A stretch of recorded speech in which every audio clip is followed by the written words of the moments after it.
Halo teman-teman semua, kembali lagi menyaksikan video 10 atribut soft skill. Kali ini kita akan melanjutkan bagian-bagian dari atribut soft skill, yaitu intrapersonal skills. Oke, langsung saja kita simak videonya. Selanjutnya kita akan membahas mengenai atribut soft skill yang kedua, yaitu intrapersonal skill. Komponen intrapersonal skill yang pertama yaitu transforming character and transforming beliefs. Transforming character merupakan perubahan sikap seseorang dalam kehidupan nyata sehari-hari yang berproses secara berangsur-angsur. Transforming character ini adalah suatu kegiatan untuk meningkatkan kemampuan diri, berdasarkan pemahaman tentang potensi diri yang positif dan mampu mengangkat kepercayaan diri. Selanjutnya, menurut McGraw, terdapat 10 strategi konversi karakter, yaitu 1. Menjadi diri sendiri yang unik, karena tidak seorang pun di dunia ini yang sama persis. Yang kedua, yaitu mengembangkan diri secara terus-menerus. Yang ketiga, yaitu menjadi menarik. Seseorang harus mengenali potensi jika ingin terlihat menarik. Dalam hal ini, menarik yang dimaksud adalah pesona diri, apa yang ada dalam diri kita. Yang keempat yaitu bertanya pada diri sendiri mengenai siapa diri kita dan apa kelebihan serta kekurangan kita. Yang kelima yaitu menjalin persahabatan. Keenam yaitu mendukung atau mengapresiasi orang lain. Yang ketujuh yaitu mengembangkan talenta yang kita miliki. Kedelapan, menjaga kondisi fisik. 9, berbagi dengan orang lain. Berbagi ini tidak hanya untuk hal-hal kesenangan saja. Terkadang pengalaman sedih pun juga perlu berbagi agar kita menjadi ringan dan dapat melangkah lagi. Yang ke-10 yaitu bertahan di situasi yang menyulitkan. Selanjutnya yaitu transforming beliefs. Transforming beliefs adalah keyakinan kita pada kemampuan kita sendiri yang sangat mempengaruhi aktivitas kita dalam kehidupan sehari-hari. Keyakinan ini dapat diartikan sebagai keyakinan pada sesuatu. Keyakinan datang dari diri sendiri maupun dipengaruhi oleh kelompok sosialnya. Keyakinan-keyakinan tersebut didasarkan pada 4 hal, di antaranya yang pertama yaitu pengalaman akan kesuksesan. Pengalaman sukses akan menimbulkan rasa percaya diri atau individu akan meningkat, karena pada dasarnya individu akan memiliki semangat yang tinggi ketika berhasil mencapai tujuan yang ingin dicapai. Yang kedua yaitu pengalaman individu lain. Keyakinan seseorang juga bisa dipengaruhi oleh pengalaman orang lain. Lingkungan orang lain akan mempengaruhi satu sama lain. Yang ketiga yaitu persuasi verbal atau motivasi. Yang keempat yaitu keadaan fisiologis. Kondisi fisik seperti jantung, keringat dingin, dan gemetar memberi sinyal kepada individu bahwa situasi yang dihadapinya berada di luar kemampuannya. Komponen intrapersonal skills yang kedua yaitu change management and stress management. Change management adalah metode untuk mengubah individu, tim, dan organisasi ke masa depan yang diinginkan. Change management bertujuan untuk merencanakan dan mengimplementasikan strategi perubahan, mengontrol perubahan, dan membantu orang beradaptasi dengan perubahan. Terdapat 4 teori change management. Yang pertama yaitu teori motivasi. Yang kedua adalah teori proses perubahan manajemen. Yang ketiga adalah teori perubahan alfa, beta, dan gamma. Teori ini bertujuan untuk menanamkan nilai-nilai organisasi, terutama kepercayaan dan komitmen. Dan yang keempat yaitu teori kontingensi. Teori ini percaya bahwa tingkat keberhasilan pengambilan keputusan sangat bergantung pada cara mengelola perubahan. Selanjutnya yaitu pengertian dari stress management. Stress management yaitu upaya untuk mencegah stres, meningkatkan ambang batas stres individu, dan beradaptasi dengan konsekuensi fisiologis stres. Menurut Cotton and Smith, mendefinisikan manajemen stres sebagai keterampilan yang memungkinkan orang untuk memprediksi, mencegah, mengelola, dan pulih dari ancaman dan ketidakmampuan untuk menanggapi tekanan yang mereka rasakan. Terdapat 3 manajemen stres yang efektif. Yang pertama yaitu stress prevention, yaitu adalah suatu cara yang digunakan untuk mencegah timbulnya stres. Yang kedua adalah stress coping. Stress coping mengacu pada berbagai upaya untuk mengontrol, mengurangi, dan mentolerir situasi atau peristiwa stres, terutama upaya mental dan perilaku. Serta yang ketiga yaitu kesehatan pribadi atau fokus pada kesehatan pribadi. Hal ini dilakukan untuk meminimalisir dampak negatif yang terjadi pada tubuh akibat stres. Menurut Brian Lomas, terdapat 2 dampak yang ditimbulkan dari stres. Yang pertama, stres ini bisa baik untuk diri sendiri apabila menimbulkan motivasi yang baik kepada diri kita.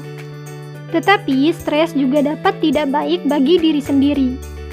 Dampak ini terjadi apabila stres menimbulkan dampak yang negatif kepada diri sendiri.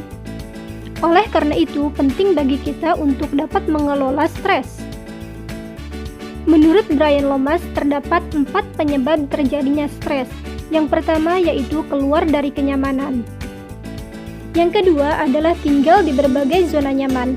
Yang ketiga memiliki zona kenyamanan rahasia. Dan yang keempat adalah tidak memiliki kendali yang diinginkan untuk mengelola stres. Komponen intrapersonal skills yang ketiga yaitu time management. Time management merupakan suatu tindakan atau proses perencanaan dan pelaksanaan pemantauan sadar waktu yang dihabiskan untuk kegiatan tertentu, terutama untuk meningkatkan efektivitas, efisiensi, dan produktivitas. Manfaat time management yaitu untuk membantu individu menghadapi berbagai tekanan kehidupan modern tanpa harus menanggung banyak tekanan. Terdapat beberapa langkah penting dalam time management. Yang pertama yaitu menetapkan prioritas. Yang kedua adalah melakukan tahap penjadwalan. Dan yang ketiga yaitu melakukan aktivitas dari berbagai penjadwalan yang telah dilakukan.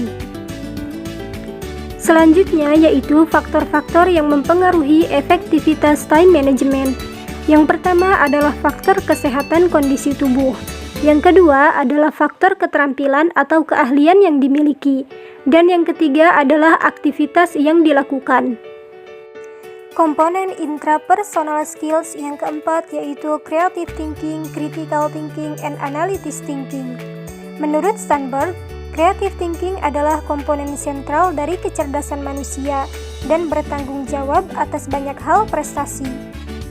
Creative thinking melibatkan pemikiran analitis seperti menganalisis, mengkritik, menilai, mengevaluasi, membandingkan dan membedakan, dan berbeda dari pemikiran kreatif dan pemikiran praktis.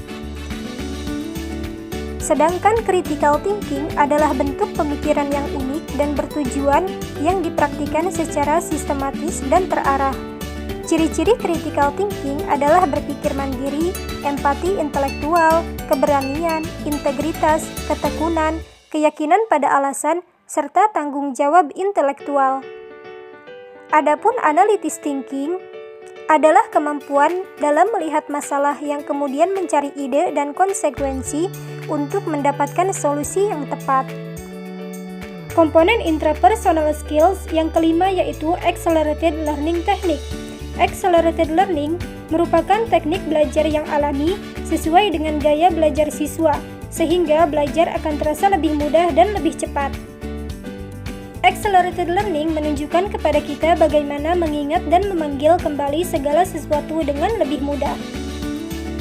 Dengan kata lain, accelerated learning dapat didefinisikan sebagai kemungkinan siswa untuk belajar dengan kecepatan yang mengesankan, dengan upaya yang normal dan dibarengi dengan rasa gembira.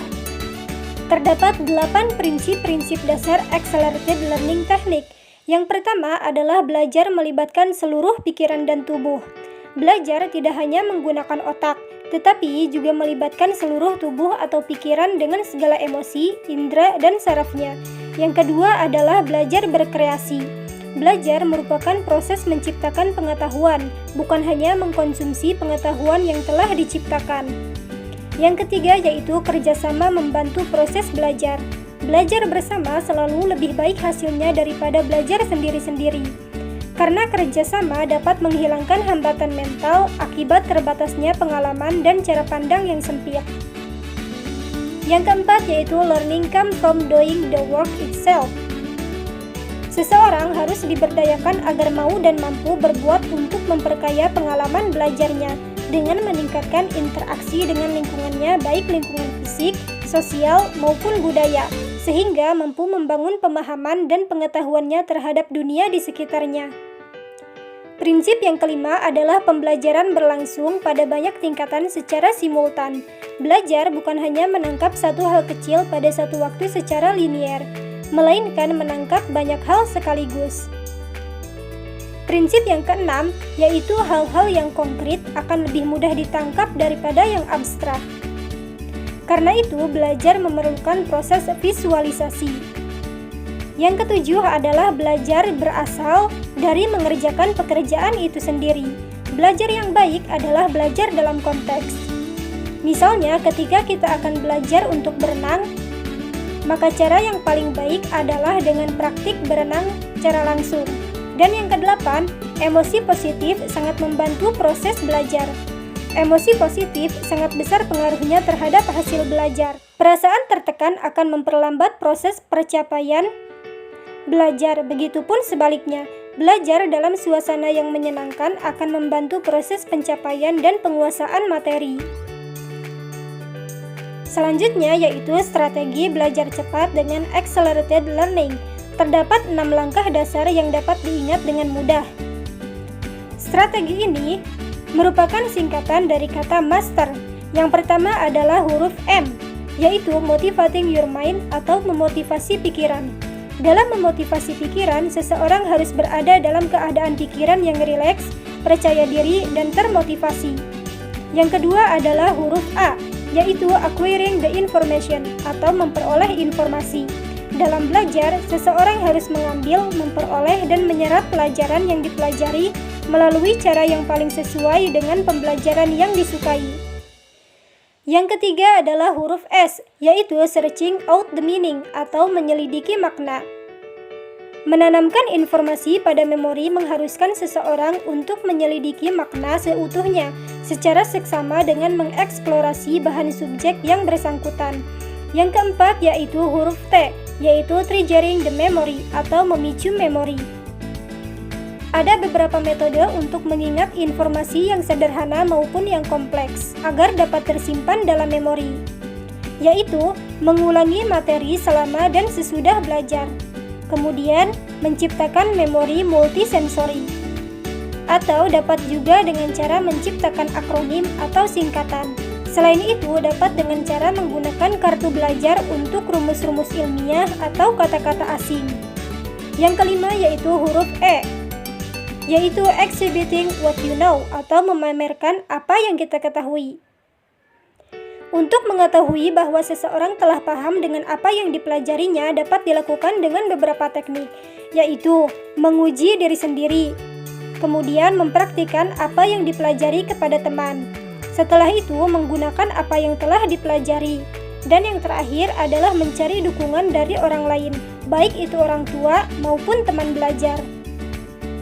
Dan yang terakhir yaitu huruf R, yaitu reflecting how you have learned atau merefleksikan bagaimana kita belajar. Evaluasi diri dan introspeksi terus-menerus adalah kunci yang harus dimiliki pembelajaran yang memiliki motivasi diri. Komponen dari intrapersonal skills yang terakhir yaitu goal setting and life purpose. Goal setting atau penetapan tujuan adalah sebuah teori kognitif dengan dasar pemikiran bahwa setiap orang memiliki suatu keinginan untuk mencapai hasil spesifik atau tujuan yang diharapkan dapat tercapai. Hal ini diasumsikan bahwa perilaku seseorang memiliki maksud atau tujuan tertentu, dan bahwa tujuan tersebut mengarahkan dan memperkuat individu atas apa yang mereka lakukan. Kemudian, dalam jurnal yang ditulis oleh Locke pada tahun 1990, mendeskripsikan tujuan dalam rangka motivasi dasar, yaitu sebagai pemberi usaha dan arahan untuk mengawali dan mempertahankan tingkah laku. Terdapat 5 komponen goal setting, yaitu yang pertama adalah kejelasan, kedua tantangan, ketiga kompleksitas tugas, keempat komitmen, dan yang terakhir adalah umpan balik atau feedback. Sedangkan life purpose sendiri merupakan keinginan jangka panjang yang stabil dan mempengaruhi banyak aspek kehidupan, mencapai suatu yang berarti bagi individu dan mendorong seseorang untuk berinteraksi secara produktif dengan dunia luar. Terdapat 4 aspek penting dari tujuan hidup atau life purpose. Jika tujuan tidak memiliki 4 aspek itu, maka tidak dapat dikatakan sebagai tujuan hidup. Aspek-aspek tersebut yang pertama adalah komitmen, yang kedua adalah arah dan tujuan, yang ketiga yaitu bermakna secara personal, dan yang terakhir adalah keinginan untuk berkontribusi pada dunia luar. Nah, selesai sudah penjabaran dari ke-10 atribut soft skill ini. Terima kasih telah menyimak video ini. Semoga video ini dapat memberikan manfaat kepada kita semua. Terima kasih dan sampai jumpa di video berikutnya. Wassalamualaikum warahmatullahi wabarakatuh.